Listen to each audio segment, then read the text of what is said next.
Welcome to Menopause, Marriage and Motherhood, a podcast about that time of life that tends to take us all by surprise. I'm your host, Karen O'Connor. Let's get right into it. Tell me a bit about yourself. What do you do and how did you end up doing what you're doing?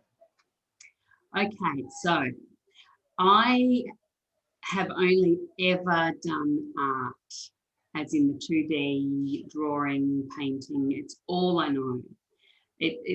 I was one of those kids that when I was in around about year 9, I knew what I wanted to do, which was graphic design. And fortunately, my parents could see that I was drowning at school because I was at Somerset, but back then it was still a very new school, but it was a very academic school. And by the time I was in year 10, I was ready to give up school altogether because I just couldn't handle the academic of Somerset. And so fortunately, Mum and Dad actually just sort of like went hunting for other schools that had promoted the arts, and Benoa State High School was the one that was sort of like leading the Gold Coast in regards to art. So for year 11 and 12, I was at Benoa High School, which happened to be our local high school. We lived in Ashmore, so it was the one down the road. And I didn't want to go there because I thought I was going to get bashed up. Just because of that, coming out of that protective private school environment and into the local public school, I was scared. And it ended up being the best 2 years of my schooling life. I didn't have to get what was then called a TE score to do graphic design, which I think now is called the ATAR or something. I didn't have to sit any of that, which means the only core subject that I had to take in year 11 and 12 was English. So I did English, I did drama, home economics, and then I did 3 art subjects. And one of those art subjects was illustration, which was a TAFE course that they were doing through 2 years of school. So I actually ended up at year 12 finishing with an honours degree in illustration through TAFE. So that was amazing. And I spent pretty much half of every day in the art block. So it was a good thing to be able to just really hone in on that art and not have to worry about those subjects that you're never going to do anything with. And credit to my parents for actually doing that, because at the time I was probably just a grumpy 15-year-old pimply-faced teenager who was just wanting to rebel, if anything, and not really want to go to this public school, which ended up being the best thing that could have ever happened. Because then I built a portfolio and went off to art college because I knew what I wanted to do. So I was able to focus on that graphic design folio and build it up. So that's what I did, and ended up back in Adelaide, where I'm from, and did my graphic design course down there because it, at the time, this is going back into the early 90s, was the second best graphic design course in Australia. I did apply for the first, which was Swinburne down in Melbourne, and I didn't get in.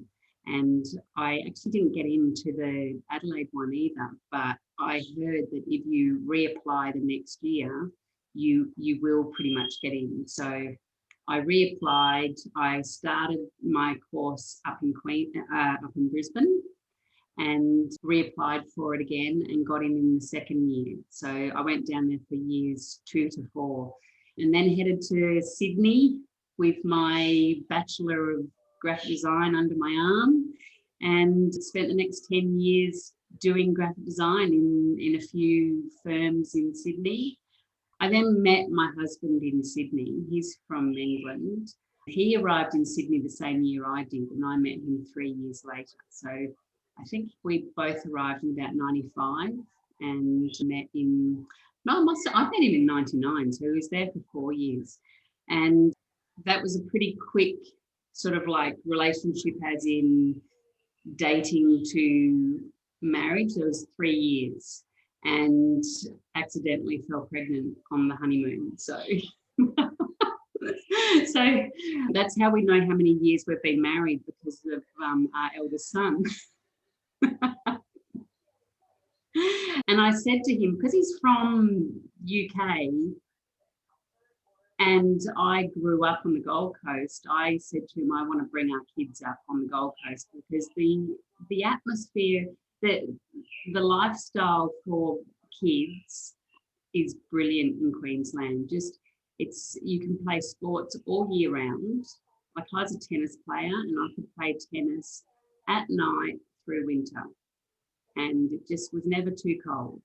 And I love that about the Gold Coast. And so I said to him, let's give it 2 years and see how you go. And if you don't like it, we'll change. And that was 15 years ago. So he obviously likes it up here. He loves it up here. And then I had my second child as well. So we had 2 boys, close in age. And then I just thought, I don't call myself an entrepreneur, but I had that. I don't call myself that because I just never seem to make any money from it. I'm a bit of a dreamer, very creative, very much the dreamer. Just want to help people be artistic, but not charge them anything. And so I went off to uni again and did a diploma of education so that I could become an art teacher. But what they failed to tell me is that art teachers will die before they leave the school, because it's really rare. So art teachers that have that background in art, they will never leave the school they land in once they're in the art room. But the way to the art room is via every other subject in between. And I was a little bit annoyed about that. I didn't want to teach science and maths and history because they weren't my specialty. I wanted to be in the art room. So by the time our daughter came along, which was 5 years between the boys and her, I had parents asking me, would I help their kids with some like garage style art classes? And I went one better than the garage style. I actually hired a shed in Miami 3 days a week. So it was a new little creative outlet that was starting up, which you may know of as Miami Marquetta. So it started as Rabbit and Cocoon, and it was to be sheds for creatives to be in. I just hired it on a Friday, Saturday and Sunday, and I'd have to pack all my tables up and put them in storage over in the corner for the rest of the week. And then that evolved into hiring that shed full time. And then I moved shed because that shed was small and not near the toilet block. And so that's where the business started, which is called Mrs. Red's Art Room. And the reason I became Mrs. Red is because my surname, which is Whittred, is actually really hard for kids to remember. And they would start calling me Miss, and I'm like, I am your art teacher, not your science teacher. Don't call me Miss. So I shortened it. I took the wit out and kept the red and became Mrs. Red. And it worked. It relates to my business. So Mrs. Red came around and I started up the business as Mrs. Red's Art Room, and it's stuck. There are people to this day who don't know my name because they just know me as Mrs. Red. So you went from teaching children, but you moved into the adult space as well, haven't you? So what happened, I was probably into 4 years of teaching, it could have been 3 years of teaching Saturday art classes to kids. And these were great classes. They were 3 hours every Saturday morning. And I had a lot of regulars, but this one regular, she would come in every Saturday, and her mum would come in at the end, as they all do, to see the artworks that the kids had produced. And we'd done this watercolour and doodling of a dolphin. So the kids had to trace the dolphin out and then paint with the watercolours, and then with a black pen do all these doodling patterns all over the dolphin. And this one mum walked in and she sat down and she slammed her hands on the table and she goes, "I'm not going to leave until you turn this into an adults class, and I want wine as well." I need her name. Her name and number. And I was like, right, okay then. All right, let me see what I can do with that. So I was a little bit before my time with this thing, because at the time, you may have heard of the term a Zentangle. Have you heard of a Zentangle? Let's go back 10 years, maybe not 8 years or so. Some clever person in America came up with this word Zentangle, which is basically a doodling. So if you do a little swirl, they turned this swirl into a repetitive pattern and called it a Zentangle, and they registered the word. So you could not say, "I'm a Zentangler," or "I teach Zentangle classes," because they registered it. So I thought, okay, what can I name this class? And I called it Wine and Untangle. So you're having a glass of wine while you're untangling from life. And Wine and Untangle took off. I ended up doing a Friday night, a Saturday afternoon, and private Sunday parties for adults. And that they were normally ladies. You had to bring your own drink along. I would sit you down in a class, give you paper, watercolour, paints, and the drawing pens. And for 2.5, 3 hours, these classes would run. And it's all guided. I'd show everyone what to do. And the impact that it gave to adults, and my market was very much mums with school kids. And it was their release. It was their chance to go and do something with their friends, chat amongst themselves, have a glass of wine, and surprise themselves that they can actually create something without even realising that they could do it. And the whole doodling, like, you've heard of doodling because you're from the UK. Doodle in the UK is a drawing. Yeah. A doodle in Australia is something different. That's the other reason why it was hard for me to put the word doodling into a title, because in Australia, a doodle is a boy's part, a boy's private part. And if you say, if I say I'm a great doodler, it'd just be like, beg your pardon? The other one that used to get me when I first moved over was I was rooting in the drawers for something, and everybody fell about laughing. I'm like, what? Yes. It just means scrabbling around in a drawer looking for something, but it actually means sex over here. Yes, that's right. And to say that I doodle all the time is another one. It's just like, and I've got to be really careful about putting hashtags into Instagram and just little things like that, because doodle in some parts of the world is a man's body part, is the penis. Yeah. Yeah. Isn't that weird? Australians know the penis as. We don't say penis, we call it a doodle. So it's quite. So you're holding wine and doodle parties. That puts a whole new perspective on life. That's right. I can't call myself a queen doodle because that's just wrong. But I love doodling.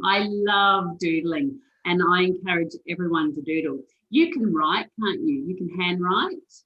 Can you draw?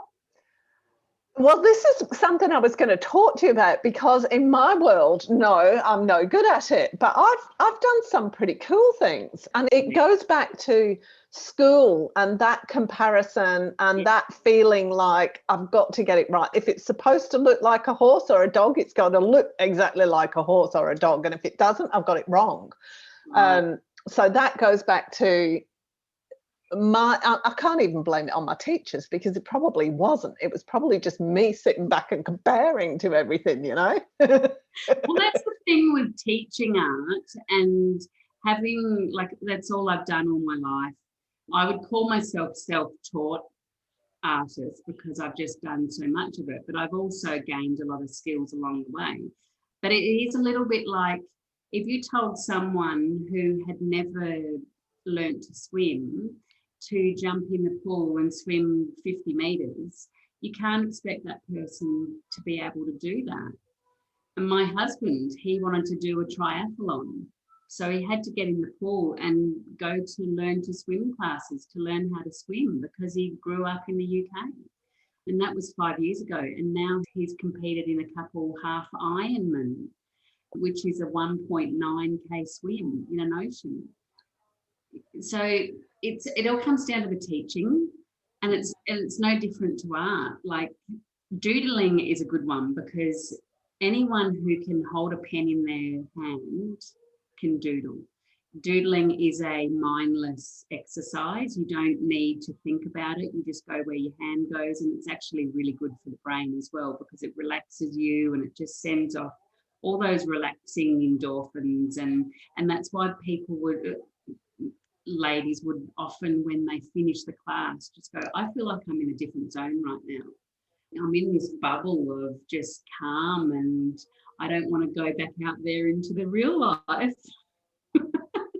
Don't send me home to my family. Isn't that interesting? Because a couple of things come out of that for me. And the first is what you're saying about art is a learned skill. That's not how most of us have it. It's like singing, I suppose. Either you can sing or you can't. We don't put any emphasis on the fact that you've actually got to learn how to do it. You do. You have to learn. I wouldn't know how to sing. No one wants to hear me sing either, because I'm the same. I sing all the time. I'm just not very good at it. And there is a certain, you are natural at it as well. Like my husband can sing. He's never had a singing lesson in his life, and he never will.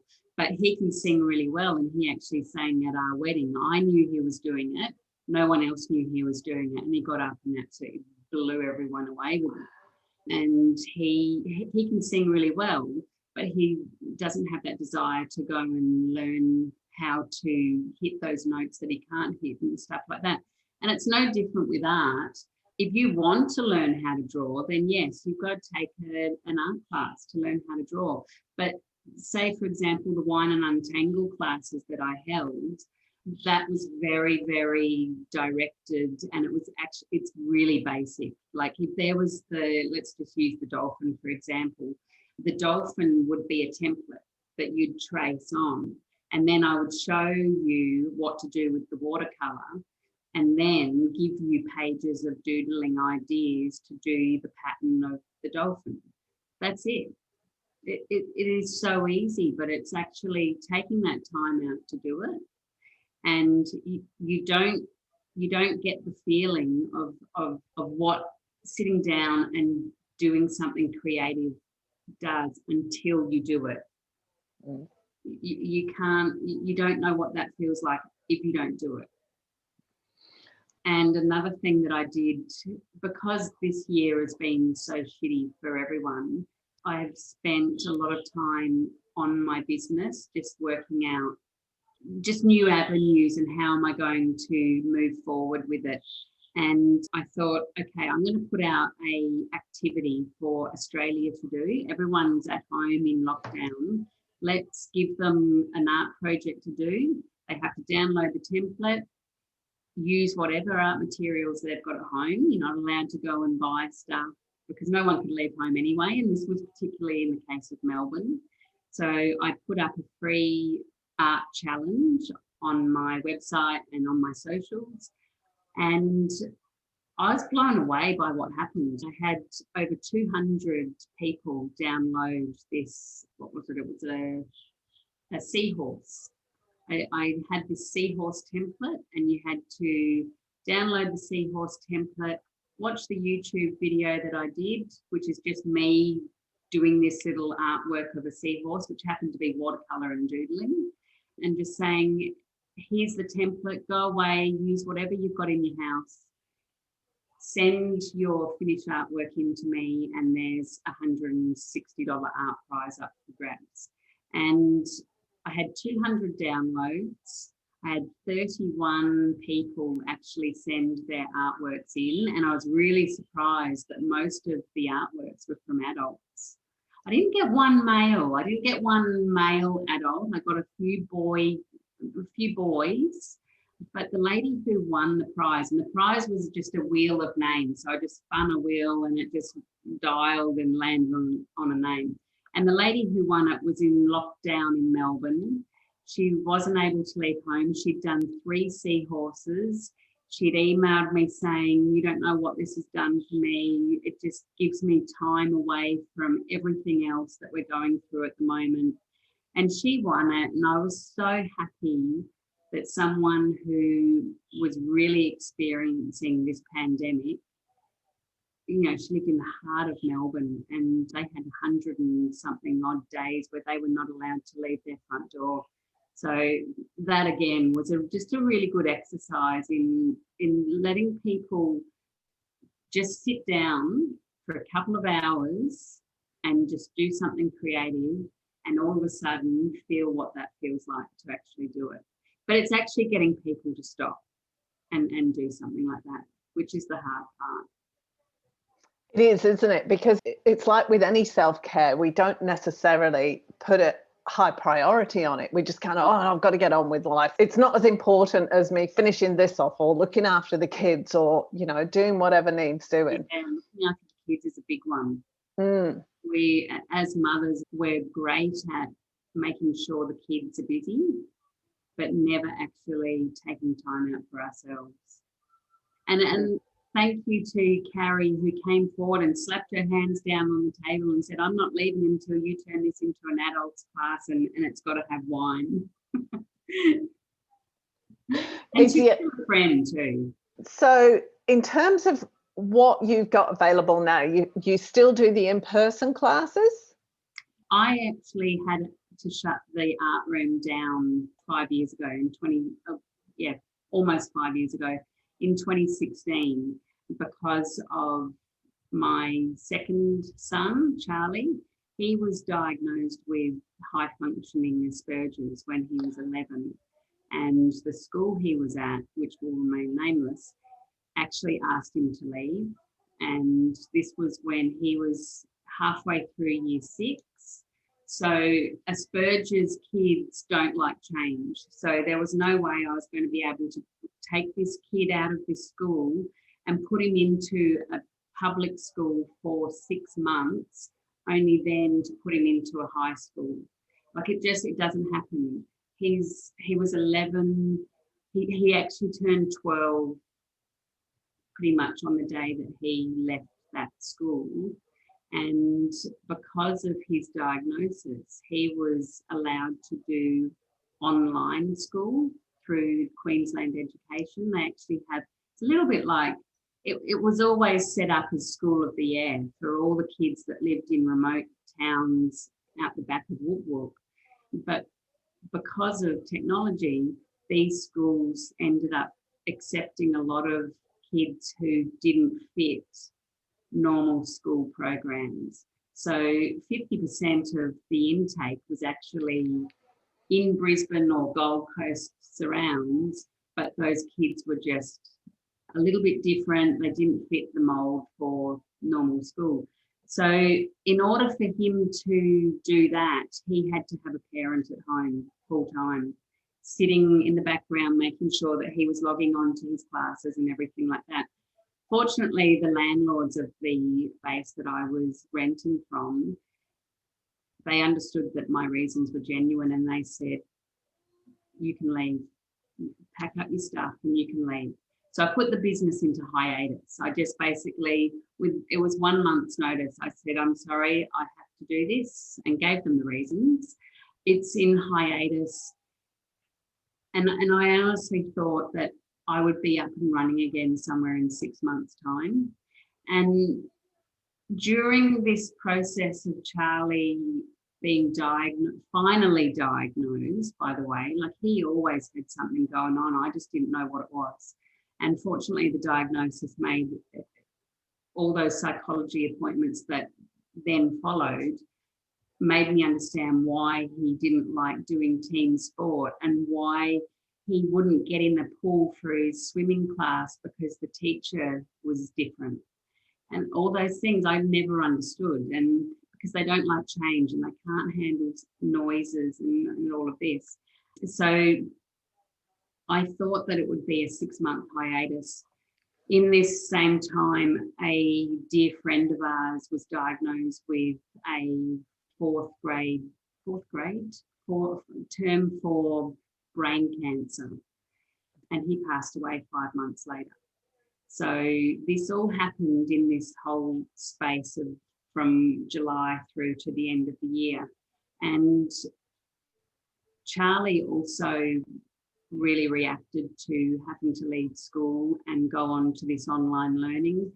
And he started to self-harm at 12, which when you've got a 12-year-old who's trying to kill themselves, yes, a paramedic will come out, but they won't take them to hospital because they know that nothing's going to happen at hospital because of their age.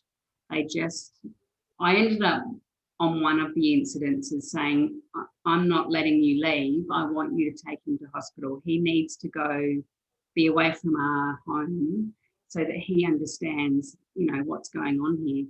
And we spent 5 hours in the waiting room of Robina Hospital waiting to see a psychologist. And a psychologist ended up coming out to us and just saying, I'm really sorry, I'm going to be black and white with you here, but we have got 20-year-olds that are trying to kill themselves, and we cannot deal with your 12-year-old. So I had to deal with all of this. And the business, it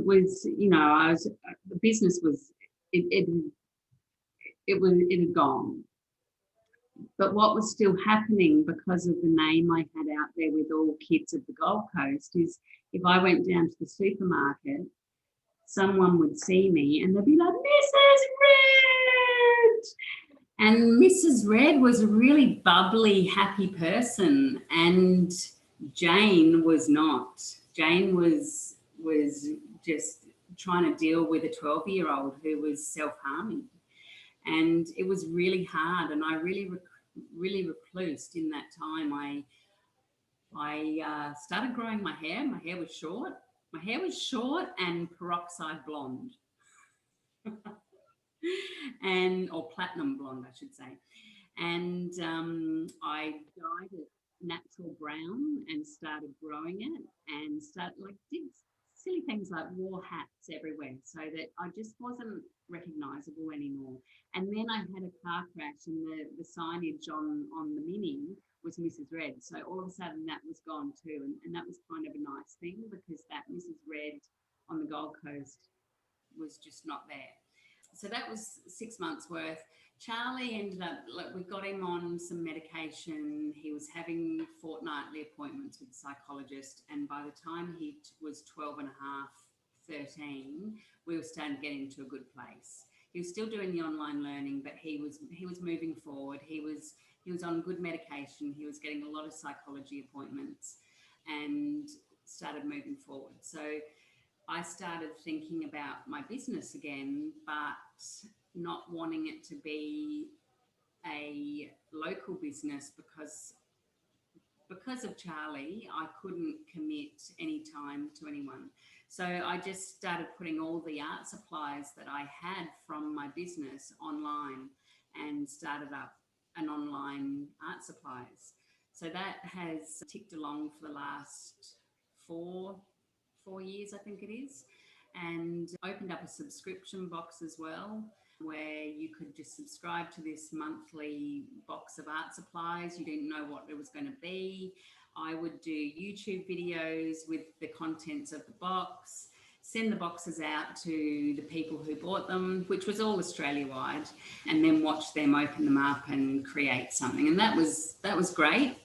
The only thing is that it just didn't gain traction, and it was taking a lot of my time up. So I cancelled that at the beginning of this year, just because it was absorbing all of my time, but I wasn't really getting much in return. It was just still it just wasn't getting out there. So fast forward to now, at the end of 2020, when the world knows what a Zoom call is, and the world knows what online learning is all about, because all our kids have just done online schooling, and this is worldwide as well. Now is the time to get back into those art classes. So I feel that I want to get back into it. I want to start teaching kids art again, but I don't want it to be just a Gold Coast business. I want to actually serve Australia, because Australia knows what an online education is now. It's easy. I will be opening up the online art classes. They start in February 2021. And I'm really excited about it. I'm really passionate about teaching kids and adults art. And now that we've grasped this online world, it's the perfect time to get back into it. What's happening with Charlie now? So Charlie is he's just finished year 10. So we put him back into public school, and he was in that for 18 months. So that was year 8 and half of year 9, and the wheels fell off again. They cannot handle a classroom full of kids. It's too noisy. He was getting picked on because he's always wearing headphones, which are noise cancelling headphones, but he'd get picked on, and it just wasn't good. So we put him back into the online education again, and because as high functioning Aspergers, they're very intelligent in their field.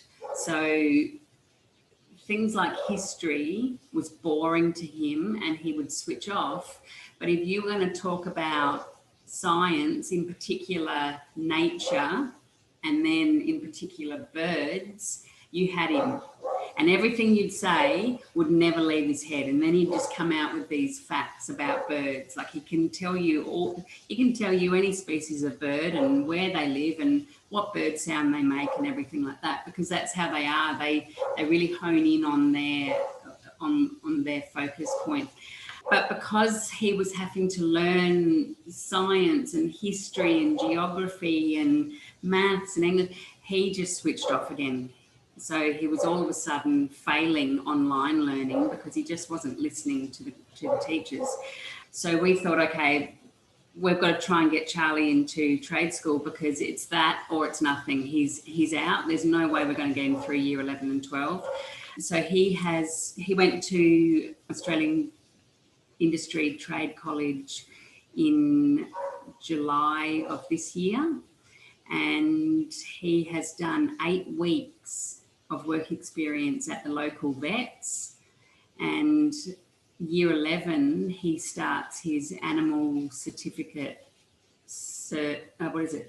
Animal Studies Cert 2 certificate at TAFE, and he does that at the trade school. So he'll do 4 weeks at trade school, 4 weeks at the vets, and then when he finishes year 12, he's got another certificate that he has to complete, and then he'll be a vet nurse. And that's perfect. He loves it. He loves it. Fantastic. Yeah. So he just loves working with animals, but he won't have that academic push to be a vet. He just academically, he won't be able to sit there and study and do assignments. He just won't. So being a vet nurse and assisting in surgery and everything is the next best thing. Good on him. Let's just finish up with, what are your online classes that are going to be available? They start in February. You just have to go to the website, mrsreds.com.au. I've packaged it up for the family. So you can buy for one person in the house, or you can buy for 3 or 5 people in the house. So if you buy for 3, 2 people can join for free, basically, because of the package. So that way I'm trying to encourage not only the kids to join the art classes, but at least one parent to have a go as well, because they're not paying for it. They've paid for it in the bundle package. And just to be able to tap into it and know that no one's going to laugh at you. You're learning, and the projects are all the same. So it's one monthly project, and the ability level will be the difference. So the ability level for a 6-year-old is obviously going to be different to, say, a 12-year-old, and then again for a parent in their 30s or 40s. But it's learning those art skills and just having, you don't have to leave home. Your learning will come in the form of a workbook and videos to watch, and then there will be 2 Zoom calls per month with me so that we can talk about your progress through the month and finishing your artwork.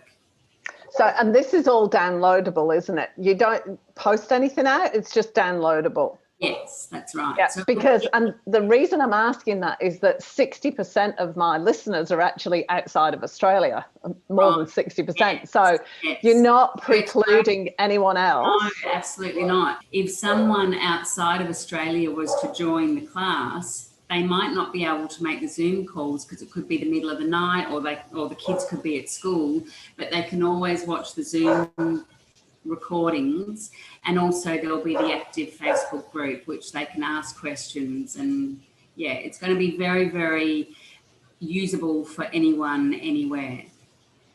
Yeah. Fantastic. Thank you so much, Jane. It was really great to talk to you, and so good to hear, because one of the big things for me is sharing people's stories, because we've all got incredible stories, incredible things that have happened to us, and it's so inspiring and freeing almost to hear what's happened in other people's lives, because it just kind of helps us get a bit of perspective into what's going on in our own lives. And that whole thing with Charlie was, and our friend who passed away from the cancer, it was almost a blessing in disguise, because having the art room, I was away from my kids, from my family. I was so busy trying to keep that art room alive with staff and rent and insurance that I was taking that time away from my own kids. And little things like that, you pivot. I know pivot is a big word that we're using this year, but 4 years ago I had to pivot to change things because I had a son who was self-harming, and he's medicated now, and it's all going well. He's getting older, and as he gets older he will start to come off that medication because he'll just mature, and he won't have to be, he is a student, he has to learn, he has to do this. When he turns 18, those laws are not in place. He doesn't have to, he will want to, more so. Oh, best of luck to him, and to you as well. Good on you for handling it as well as you did. I know you don't feel like you did, but I reckon you probably did. Oh, yeah, there were some tough days there. Thank you so much. Karen. All right. Yep, all right, bye. Bye. Thanks for joining us this week on Menopause, Marriage and Motherhood. Make sure you visit our website, middleagedwomenstuff.com, where you can subscribe to the show in any of the players or via RSS so you'll never miss a thing. If you liked this show, you might want to check out the webpage, which gives you lots more information about both our host and our guest, along with heaps of other resources. Be sure to tune in every Tuesday and Friday for the next episode, and that's all for this episode. We can't wait to see you next time.